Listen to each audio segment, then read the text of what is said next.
দুজন দুই জগতের বাসিন্দা, কিন্তু ভালোবাসা এক সূত্রে গেঁথেছে তাদের। অথচ তারা দুজন আবার চিরশত্রু দুই দেশ আমেরিকা ইরানের নাগরিক। তবে প্রেম এক সূত্রে গেঁথেছে রেসলার জন সিনা ও স্থপতি শায় শরীয়তজাদেকে। প্রায় 1.5 বছর চুটিয়ে করেছেন প্রেম, তারপর আইনজীবীর অফিসে গিয়ে সারেন বিয়ে।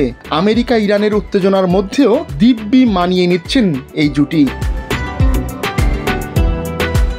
ইরানি শরীয়তজাদেকে 2020 সালে বিয়ে করেন অভিনেতা ও সাবেক রেসলার জন সিনা। যুক্তরাষ্ট্রের ফ্লোরিডার একজন আইনজীবীর অফিসে গিয়ে বিয়ে সারেন তারা। 2 বছর পর কানাডার ভ্যানকুভারে বিয়ের দ্বিতীয় পার্টি দেন এই দম্পতি। 2019 সালে প্রেমের সম্পর্কে জড়ান সিনা ও শরীয়তজাদে। ওই সময় প্লেইং উইথ ফায়ার সিনেমার শুটিংয়ের জন্য কানাডায় ছিলেন সিনা। শরীয়তজাদে ইরানে জন্মগ্রহণ করলেও থাকেন কানাডার ভ্যানকুভারে। 2019 সাল থেকে সোনাটাইপ নামে একটি সফটওয়্যার কোম্পানিতে কাজ করছেন শরীয়তজাদে। কানাডীয় এই কোম্পানিতে তিনি কাজ করেন প্রোডাক্ট ম্যানেজার হিসেবে।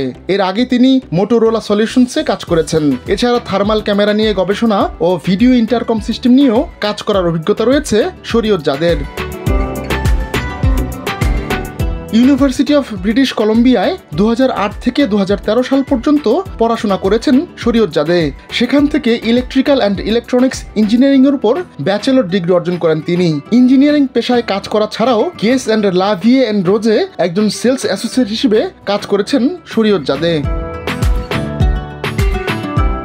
রেস্টুরেন্টে প্রথমবার শরীয়তজাদেকে দেখেন সিনা। বন্ধুদের সঙ্গে ভ্যানকুভার একটি রেস্টুরেন্টে ডিনার করতে গিয়েছিলেন শরীয়তজাদে।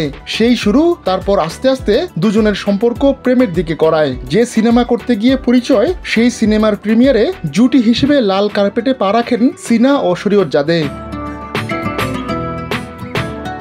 সিনার কাজে কখনো বাধা দেননি শরীয়তজাদে, তবে খুব শিগগিরই রেসলিং ছেড়ে দেবেন বলে জানিয়েছেন সিনা। 2024 সালের জুলাইয়ে সিনা জানান তিনি 2025 সালেই ছেড়ে দেবেন রেসলিং। দুজন দুই সংস্কৃতির হলেও তা বাধা হয়নি সিনা ও শরীয়তজাদের জন্য। কিন্তু স্ত্রীকে ভালো রাখার জন্য সবকিছু করতে রাজি মার্কিন এই রেসলার।